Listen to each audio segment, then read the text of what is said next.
A minha palavra para você é: seja abençoado, se sirva, beba da nossa fonte, porque aqui tem fonte para você beber e para você se saciar. Esse é o nosso intuito, essa é a nossa vontade, esse é o nosso desejo. Para isso a gente está aqui, para que você seja saciado na sua fome de Deus, na sua fome da palavra de Deus, para que você possa ser um apaixonado como nós somos pela palavra, para que você possa ser um apaixonado como nós somos pelo próprio Deus.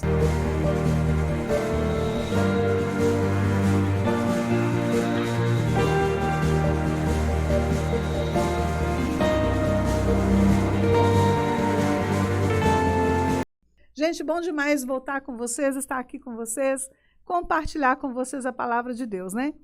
Então, deixa eu passar o microfone aqui. Hoje a gente está com o microfone assim, ó. Um usa um pouquinho, passa para o outro, usa um pouquinho, porque eu vou contar uma história para vocês. A história do microfone, depois que o pastor Israel cumprimentar vocês. Não, cumprimenta eles primeiro.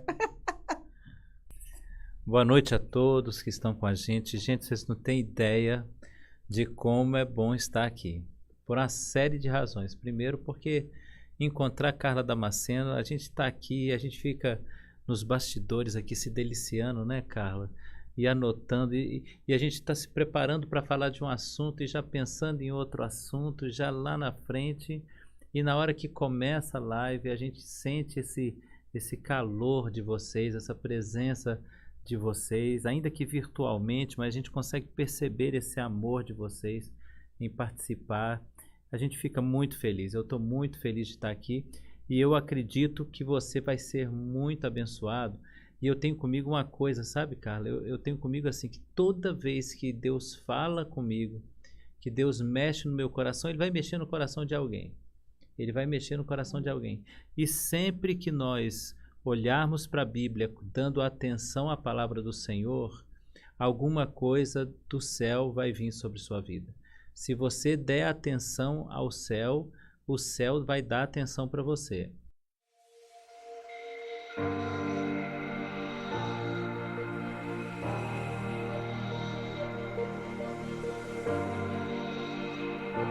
Quando eu faço minhas lives, Carla, eu falo com o pessoal, pega papel, pega caneta, mas também use sua Bíblia para fazer anotações, porque tem anotações que se você não fizer na Bíblia, você vai perder.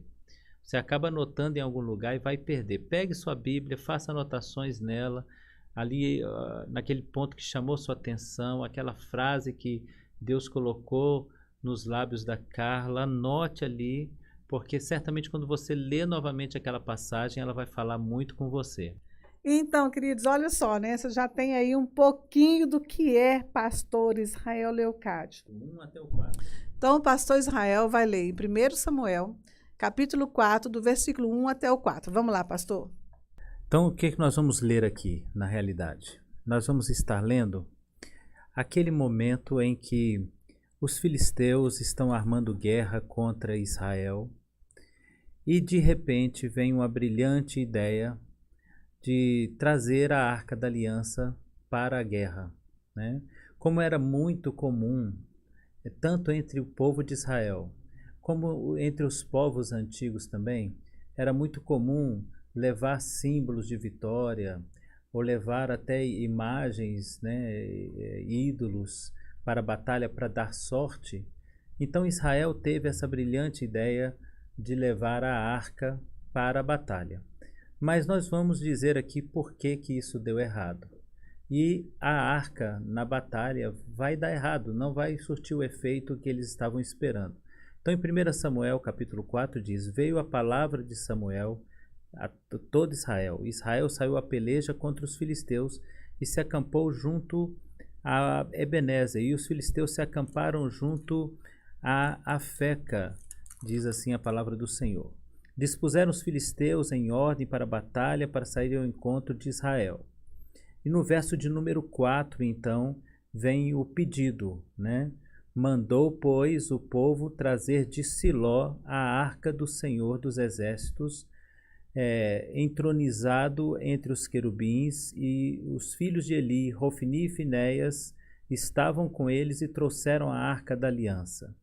O que vai acontecer depois, Carla, é a base do nosso estudo aqui.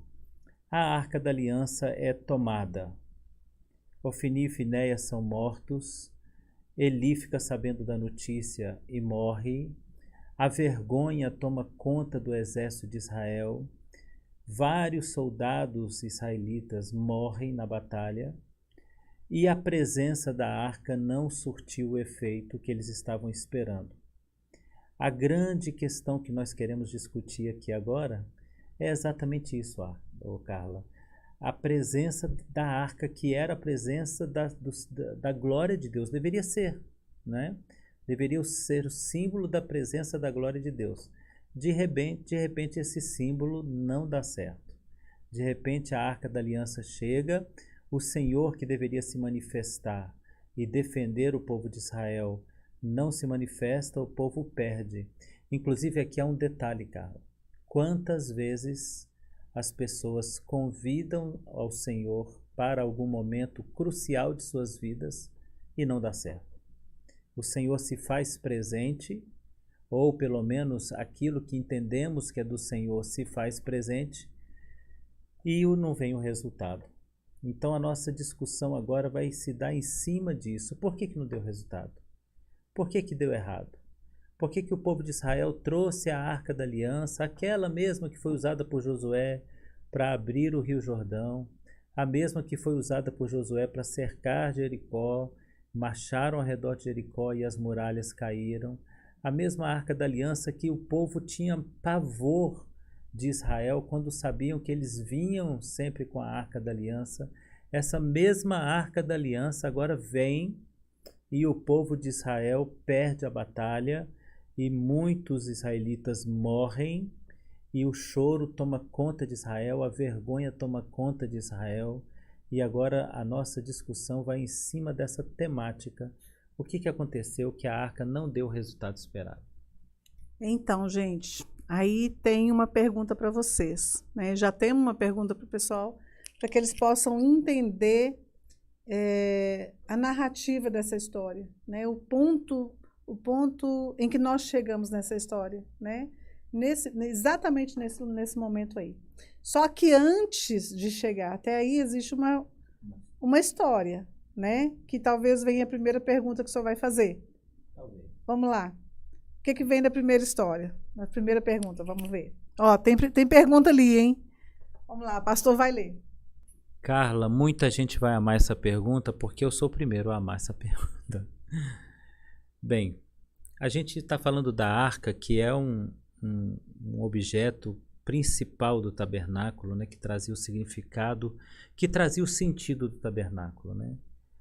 Mas o que significa a palavra tabernáculo? E como isso pode ser útil agora nesse estudo para nós? O que significa a palavra tabernáculo? Bom, pergunta top. Já pode virar ela para cá, ó. Vira ela para cá, senão a gente... Isso também pode ser. O que significa a palavra tabernáculo? Essa arca, nesse momento que a gente vê ela aqui, ela já passou por uma história até chegar nesse momento. Mas a história da arca começa lá atrás, né? A história da arca começa quando está Deus determinando para a nação de Israel, para Moisés, na verdade, para construir uma habitação que fosse a habitação de Deus, né? O nome tabernáculo, para nós, ele soa... tabernáculo é uma palavra assim elegante, né? Uma palavra imponente, tabernáculo, né? Mas em hebraico a palavra é mishkan. Deus ordena a Moisés que construísse o mishkan, que para nós foi traduzido como tabernáculo. Contudo, mishkan significa, entre outras coisas, 3 coisas importantes: morada, habitação e vizinhança. Ok? Para quem gosta de anotar, vamos começar a anotar aí, tá? Morada, habitação e vizinhança, Mishkan.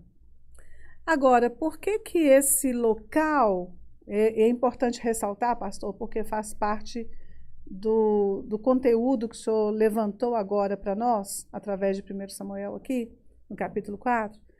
É importante, eu acho que é importante a gente ressaltar essa questão. Por que Deus... no lugar de falar assim, você vai montar para mim, para minha morada um palácio. Mas ele, né? Porque se ele é Deus, né? Se ele é Deus de todas as coisas, por que um local chamado habitação e que tem a ver com a palavra vizinhança? Porque da palavra mishkan, você tem a palavra hebraica hoje, se você vai... eu quero conhecer o bairro Mea Shearim. Você vai conhecer o Shechem Mea Shearim. Shechem vem da raiz da palavra mishkan, que quer dizer bairro, quer dizer vizinhança. Vizinho também vem dessa mesma raiz da palavra mishkan. Então, quando Deus determina da construção do tabernáculo, ele quer o seguinte, é o que passa para mim, né? A ideia que passa para mim, que Deus quer fazer morada no meio do povo, né? Então, se você for ver, pegar a ilustração de aonde ficava o Mishkan, onde ficava o tabernáculo, ele ficava exatamente bem no ponto central, bem no pontinho central de todas as tribos. Então, a gente tinha 4 tribos para o norte, 4 para o sul, 4 para o leste, 4 para o oeste. E em volta dessas tribos, no ponto central da vida desse povo, era o Mishkan, era a habitação do próprio Deus. Mas por que também vizinho? Né? Que eu acho que também é uma coisa relevante para tratar aqui. Porque, pastor, se eu aqui, onde eu moro, né, vou pegar o exemplo da minha própria vizinha, aqui em frente à minha casa. Essa minha vizinha tinha um papagaio de estimação. O papagaio dela era gracinha, um louro de estimação, né? Ela tinha esse louro há uns quase 15 anos, ela tinha esse louro. E os filhos dela já adultos, então esse louro era a paixão da vida dela era esse papagaio. Até que um dia, sem querer, ela lavando a garagem, ela abriu o portão de controle remoto, clicou o portão abriu e o portão passou por cima da cabecinha do louro. Né? Então, ela na hora que ela perdeu, assim, que ela entendeu, né, e ela perdeu ficou desesperada, né? Ela não lembrava nem aonde que estava o celular para chamar o marido. Né? O que ela fez? Vizinho. Vizinho. Né? Foi o vizinho. A primeira pessoa que a mão dela alcançou foi o vizinho. Como uma coisa que aconteceu comigo, mas meu esposo. A gente era bem jovem de casado, bem novo. E a nossa casa não tinha muro. Não tinha muro. E a gente morava numa região muito perigosa. Mas a nossa casa não tinha muro. E a gente não tinha filho nem nada. A gente devia ter um ano de casado. Eu tinha 20 anos. E aí, de madrugada, 3 horas da manhã, bate na nossa porta. Alguém muito desesperado, gritando por socorro. E a gente abriu a janela, né, ver o que era. E era um senhor, um jovem também, como a gente, desesperado, pedindo por socorro, porque a mulher estava em trabalho de parto. Gente, 3 horas da manhã, uma pessoa batendo na sua porta, pedindo socorro. Em várias regiões do país, você não vai nem abrir, né? Mas meu marido abrimos a porta, ele pegou e ele pediu socorro, a mulher estava em trabalho de parto, ele não tinha dinheiro para chamar, ele não tinha telefone em casa, não tinha dinheiro para chamar um táxi, né? E ele pediu socorro para a gente. E ele falou assim, eu sou seu vizinho, moro algumas ruas para baixo, preciso de ajuda. Nós nunca vimos essa pessoa, nem antes e nem depois, mas ele era nosso vizinho. Meu marido pegou o carro, 3 horas da manhã, era uma Kombi que nós tínhamos, foi lá na casa dele, pegou a esposa dele, levou para o hospital, e lá ela teve o bebê, esperou e meu marido voltou para casa. Socorro, né? Socorro. Nunca antes nós vimos eles e nunca depois nós vimos eles. Mas o vizinho, ele é aquele que está ali na hora que você precisa, na hora do socorro emergencial. Não dá tempo de você pensar em ligar para alguém, não dá tempo de alguém que é seu parente, seu pai, seu irmão e tal, que é parente seu que está talvez morando do outro lado da cidade ou em outra cidade socorrer, mas o vizinho te socorre. O vizinho te socorre, né?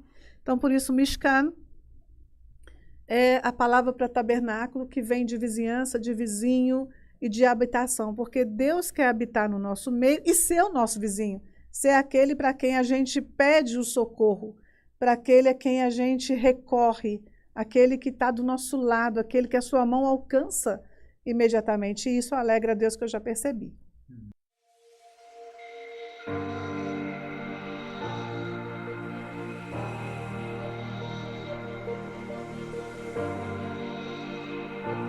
Isso faz muito sentido agora, né? Quer dizer, o Senhor que queria ser o vizinho de Israel. Queria ser o vizinho de cada um dos habitantes de Israel, de cada um daqueles que estavam no meio do deserto, né? Então ele escolheu morar no meio deles, habitar no meio deles. E está ali para ser a pessoa que vai socorrer nos momentos, que vai encontrar o indivíduo em uma situação difícil. E aí entra a coisa que eu acho que o fato de você ter colocado um pouco de sorriso em uma tragédia, porque muitas vezes também acontece isso, né? É uma tragédia para alguns, mas não é para todos. Mas, contudo, a gente sempre, quando tem um amigo, vizinho, a gente socorre, vai nele. A gente solidariza, né? Sempre. E a gente socorre, ainda que aquilo para nós não seja uma tragédia, né? A gente socorre, a gente estende a mão quando a gente é um vizinho amigo. E aí, quando você começou a falar, eu estou anotando tudo que você está falando. E então, a palavra Mishkan significa habitação, morada, vizinho. Então, isso agora, essa palavra vizinho tem tudo a ver com o que a gente está falando hoje. Lembrando ao pessoal que está em casa, né, Carla, que o nosso tema hoje é quando o tabernáculo vira um monumento e quando a Arca da Aliança vira um amuleto. Vamos lá, construindo mais, tá? Construindo mais. Pastor Israel. Então, até a gente chegar lá, nesse momento, 1 Samuel, capítulo 4, né? Até a gente chegar lá, eu falei sobre o nome do tabernáculo, mas eu pergunto para o senhor, qual a importância do tabernáculo? Eu acho que a gente pode entrar em tantos aspectos, você pode até me cortar no meio da minha resposta aqui, porque eu acho que eu vou falar tanta coisa, a gente tem tanta coisa para falar, que eu acho que há muita riqueza nisso. Vamos pensar um pouquinho sobre a importância do tabernáculo. Começando por citar o fato de que o Senhor, ao criar a terra e criar todas as coisas na terra, o relato bíblico diz que o Senhor gastou 6 dias para isso e no 7º ele descansou. Então, o envolvimento de Deus com a criação da terra se dá em 6 dias e no 7º o Senhor descansa. Com a criação do tabernáculo, ou seja, para estabelecer o tabernáculo, o relato bíblico diz que o Senhor passou 40 dias passando todos os detalhes e informações para Moisés, para que Moisés passasse para Bezalel, para que Bezalel não errasse em nenhum só detalhe. Então começa a importância por aí, Carla. Eu acho que todo mundo que está em casa deveria começar já a pensar nessa importância. Se o Senhor, para criar a terra, para fazer a gente, para criar os animais, a natureza, ele investe 6 dias. Mas na hora de trazer a revelação do tabernáculo, ele investe 40 dias. Aí a questão, eu acho que a gente tem que perguntar por que o Senhor gastou tanto tempo para passar referências do tabernáculo e em comparação à criação parece que é um disparate, né? É muito mais importante, parece, né? Quando o Senhor está revelando o tabernáculo, ele está revelando algo maior do que a terra. Porque o tabernáculo, Carla, ele é a imagem replicada do céu. Então, por que Deus está gastando tanto tempo em passar a figura do tabernáculo, que lá na frente vai virar o templo, né, que Salomão vai investir muito mais ainda para fazer do tabernáculo uma obra, a maior obra de toda Jerusalém, porque ele está trazendo, Carla, a representação do céu para Moisés. Não pode ter erro, não pode haver erro. Não pode haver falhas. Na hora de trazer a revelação do céu, não pode haver falhas. Tem que haver aplicação, dedicação. E aí fica uma frase para todo mundo escrever. Escrever na Bíblia, escrever no caderno. Quanto às coisas do céu, nós temos que ter dedicação, aplicação. Nós temos que nos dedicar, nos aplicar, porque o Senhor está falando exatamente disso, de nos dedicar, de nos aplicar. E eu fiz aqui uma anotaçãozinha que eu quero passar para o pessoal. Para falar da criação, nós temos 1,5 capítulo da Bíblia. São 46 versículos. Para falar do tabernáculo, nós temos 16 capítulos na Bíblia, 444 versos. Então a preocupação de Deus com os detalhes daquilo que Moisés está recebendo do céu é muito sério. Ele não quer que haja uma falha, uma mudança, uma alteração. E aí, Carla, trazendo para a nossa vida, vamos ver se você concorda comigo, trazendo isso para a nossa vida, como é que a gente está fazendo as coisas que a gente recebe do céu? Vou passar a pergunta para você. Como você está recebendo as coisas que são do céu? Como que você está recebendo as coisas que são do céu? Você está recebendo as coisas que são do céu com a reverência que deve ser? Porque isso é uma reverência, né? Tudo que Deus trata com Moisés ali, da maneira que Moisés recebe, ele faz exatamente, estritamente, sem tirar nem pôr, como a gente fala aqui em Minas. Ele faz exatamente o que Deus determinou para ele fazer. E Deus, o próprio Deus, ele gasta, vamos dizer assim, né? Ele dedica, acho que não seria a palavra gastar, seria dedicar, né? Ele dedica tanto tempo, tanta atenção para uma coisa que para o Senhor é relevante. Né? Alguma coisa que para ele é relevante. Então, a minha pergunta para você é: como você se dedica para aquilo que para Deus é relevante? Como que você se dedica? Vou dar um exemplo. Um exemplo nosso. Eu sempre gosto de usar os meus exemplos, porque eu acho que quando a gente pega a vida da gente, né, aquilo do nosso dia a dia, aquilo que a gente faz, eu acho que comunica muito com as pessoas, né? Então, vou dar um exemplo para vocês. Um exemplo simples, um exemplo bobo. Mas quando Deus falou para mim, eu tive a certeza de que de que Deus estava dedicando o tempo dele comigo, para que eu aprendesse, para que eu entendesse uma dinâmica do YouTube, entendesse uma dinâmica dessa comunicação, por exemplo, através do YouTube, que ele iria usar a minha vida para abençoar tantas outras vidas, e que Deus estava cuidando de mim com todos os detalhes, e me ensinando, me envolvendo, e gastando o tempo dele, dedicando o tempo dele comigo. E eu entendi isso aí. O que eu fiz? Eu fiz com... O senhor é testemunha. Eu fiz com desdém? Não. Não fiz com desdém. Eu fui aprendendo, eu fui pegando, e eu falei, quer saber? Vamos construir um estúdio. O senhor foi testemunho, né? Pastor Israel, quando veio a primeira vez, não tinha estúdio, não tinha nada, né? Estava no início. Então, eu falei, não, vamos construir um estúdio. Se o Senhor quer tratar disso, se o coração de Deus está nisso, então o meu coração também tem que estar nisso.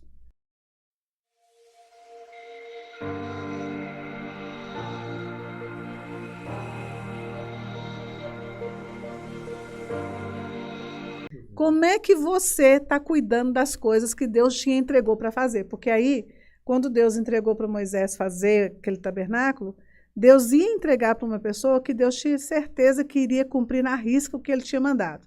Aí, quando Deus me entregou o que eu tenho que fazer, eu tenho certeza que ele sabia que eu ia cumprir na risca, eu ia me preocupar em cumprir na risca o que ele tinha mandado eu fazer. Mas a pergunta para você é, você está se preocupando em cumprir com zelo, com dedicação, com vontade, com alegria, o que Deus te deu para você fazer, e é aquilo que está no coração dele? né? Aquilo aonde Deus está aplicando o coração dele, porque Deus está aplicando o coração dele, né? Em cada um de nós, dentro da nossa área, dentro daquilo que ele escolheu para nós. No caso de Moisés, Deus aplicou o coração dele no tabernáculo, o coração dele estava no tabernáculo e sabia que Moisés ia fazer aquilo. Nada além, mas ele pediu tudo que podia ser feito, né? Você falou aí, quando Deus me pediu, colocou no meu coração, então eu coloquei zelo nisso.